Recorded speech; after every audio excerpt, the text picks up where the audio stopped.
Understanding our criminal justice system. Chapter 6 of civics of your class.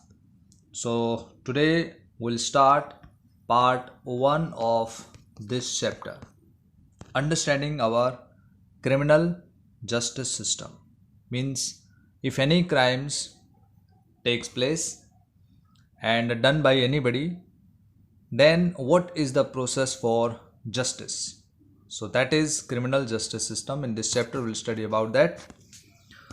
When we see someone violating the law, what do we mean by violating the law? The law says everyone has security, everyone has freedom, everyone has equality, right? And right to property, that is legal right. So we immediately think of informing the police. If anybody violates the laws, then we inform the police. And you might have seen either in real life or in the movies police officers filing reports, arresting persons because of the role played by the police. In arresting persons, we often get confused and think that it is the police who decide whether a person is guilty or not, but it is not correct because it is decided by the court. So after a person is arrested, it is a court of law that decides whether the accused person, accused means till now accused is not guilty, accused is not a criminal, accused just is the person who has been tried by a court for a crime is the accused. So accused is guilty or not, it is decided by the court, means our judiciary. According to the constitution, every individual charged of a crime has to be given a fair trial. If anybody is accused, so the person has the full right or freedom to get justice and fair trial. Do you know what it means to get a fair trial? Have you heard of an FIR? Or do you know who a public prosecutor is? In this chapter, we use a fictional case of theft to try and highlight the process as well as the role of different individuals in the criminal justice system. So let's start this story. This one, 8th July 2006. At their apartment in Mumbai, Mrs. Shinde, this is a character in the story. Mrs. Shinde is getting dressed. She has been frantically searching for her gold chain for over an hour, but she is not getting gold chain. She is thinking, I'm sure it was in this drawer. Where could it be? So definitely she had kept in this drawer the chain. Her husband is calling, hurry up, we are going to be late for the wedding. Mrs. Shinde is saying, I can't find my gold chain. It's not in the drawer. I suspect that Shanti might have stolen it. She always spends a long time dusting my room. Now, another character is there in this story, Shanti. So, who is Shanti? Let's come to Shanti. Shanti Hembram has been working in the house for the past 3 years. She is working in the house of Shinde's. Shanti, have you begun to steal now? And that too, my gold chain. Bring your trunk. I want to search it. We have called the police. So if you have the chain, return it now. Who is saying? Mrs. Shinde is saying to Shanti. Then Shanti says, Madam, I have not stolen it. Then Mr. Shinde searches Shanti's trunk and finds an envelope with 10,000 rupees in it. He screams at Shanti, saying that this is the money she's got from selling the chain. It means he is blaming on Shanti that she had stolen the chain and then she sold it, and after that she got this 10,000 rupees.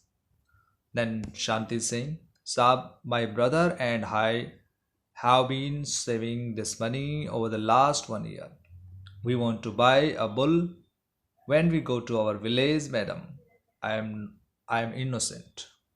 So she is saying, Shanti is saying that she is completely innocent, she has not stolen. Mr. Shinde has come to the police station. Shinde is saying, I have come to file an FIR. There has been a theft in my house. My maid Shanti had stolen my wife's necklace. Inspector is saying, yes. Okay.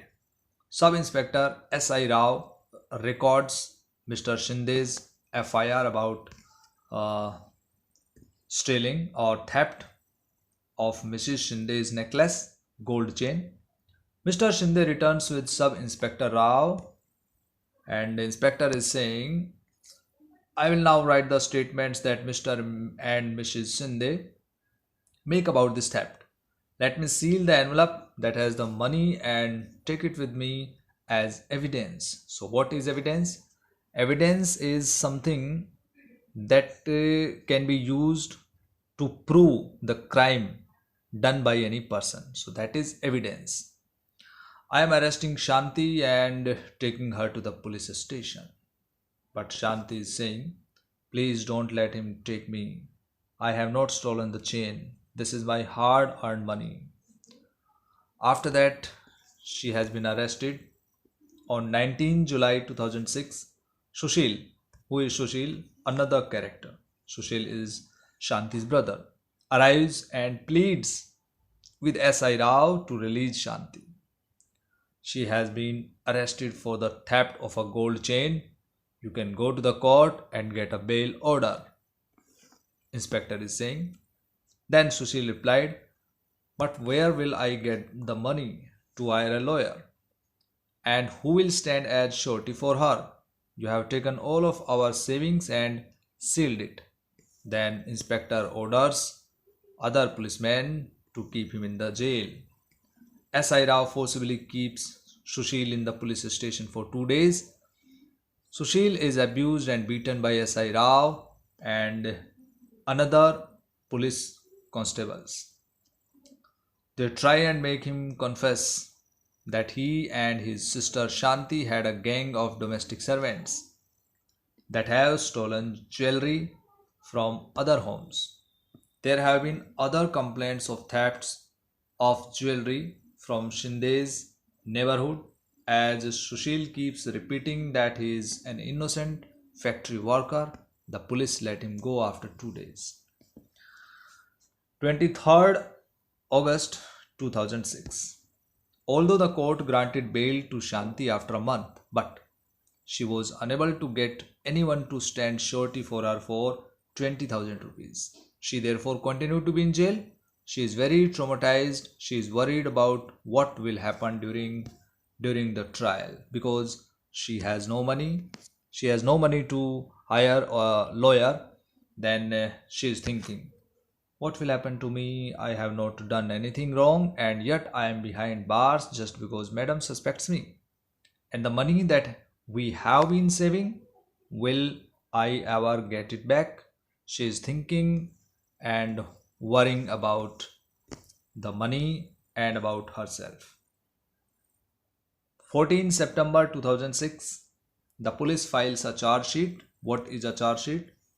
That is consisting of the record of the case completely, means the record of the incidents and whatever activities, evidences during this case are recorded in the charge sheet. So the police files a charge sheet in the magistrate's court. The court gives a copy of the charge sheet including statements of witnesses to Shanti. So in this way you have understood that Shanti is accused person, and accused also gets all kinds of records, the Xerox copies and the duplicates of that record. Shanti tells the court that she has no lawyer to defend her against this false case of theft. The magistrate appoints advocate Kamla Roy, free of course, Kamla Roy, as Shanti's defense lawyer at the government's expense. So who is defense lawyer of Shanti? Advocate Kamla Roy. And what do you understand by defense lawyer? Defense lawyer is the lawyer who fights case on behalf of the accused person. You have to remember and should understand regarding this. So free of course, and for this Shanti did not pay for defense lawyer fees of advocate Kamla Roy, because the fee is paid by the government, because she is government advocate. According to Article 22, the Constitution of the Constitution, means Article 22 is the part of right to freedom. So according to Article 22 of the Constitution, every person has a fundamental right to be defended by a lawyer. Article 39A, this is the duty of state, means this is the direction to the state by the Constitution. This article places a duty upon the state to provide a lawyer to any citizen who is unable to engage one due to poverty or other disability. If somebody is poor, if somebody is another reason can be there, if they are not capable to hire a lawyer, then the government, this is the duty of government according to Article 39A, that to provide a lawyer for defense to the accused person. Now case starts. Advocate Kamla Roy meets Shanti in the court, and then Shanti tells her, "Here are my case paper. I have been falsely accused of stealing my employer's gold chain." Her brother is saying they found rupees 10,000 in Shanti's trunk and said that this was the money she got from stealing the chain, but that is money that we have been saving up together. So reality was something else, but she was arrested by the police. So now let's see what will be happen in the court. 11 December 2006. 11 December. The court frames a charge of theft of Mrs. Shinde's gold chain and possession of money rupees 10,000 got from selling stolen property against Shanti. This was the charge on Shanti, right? That she had stolen the chain, then she sold, and after that these rupees were found and sealed by the police. I plead not guilty and I claim trial. So after that the trial before the magistrate begins. 8 March 2007. The public prosecutor appears in the case on behalf of the state. He presents Mr. and Mrs. Shinde as a key witnesses. See, who can be appointed as public prosecutor? Public prosecutor. Who is public prosecutor? And what do you understand by this word? Public prosecutor is the lawyer that fights case on behalf of the state. Clear? State, government.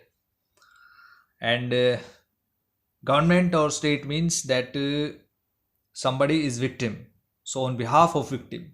Clear? Public prosecutor is fighting case on behalf of the victim. He presents Mr. and Mrs. Shinde as a key witnesses, because here in this case Mr. and Mrs. Shinde are victim because their chain, gold chain, has been stolen. So tell me, Mr. Mrs. Shinde, how did the gold chain go missing? Here. Then she is saying that I had kept my chain in the drawer. Shanti stole it. No other outsider except Shanti goes into my room. Mr. Shinde searched her trunk in front of me and we were shocked to find rupees 10,000 in an envelope. Shanti got this money from selling my gold chain. She is a thief. Then what happened next day? Next, Advocate Roy cross-examines the prosecution witness Mrs. Shinde. So what you are basically saying is that you did not see Shanti steal the chain. Nor did you recover the chain on Shanti.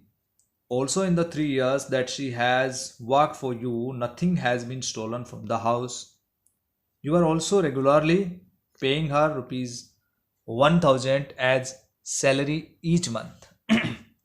So it means you are seeing here that the lawyer is on behalf of accused clearing some points. That one is that Mrs. Shinde did not see or find Shanti stealing the chain.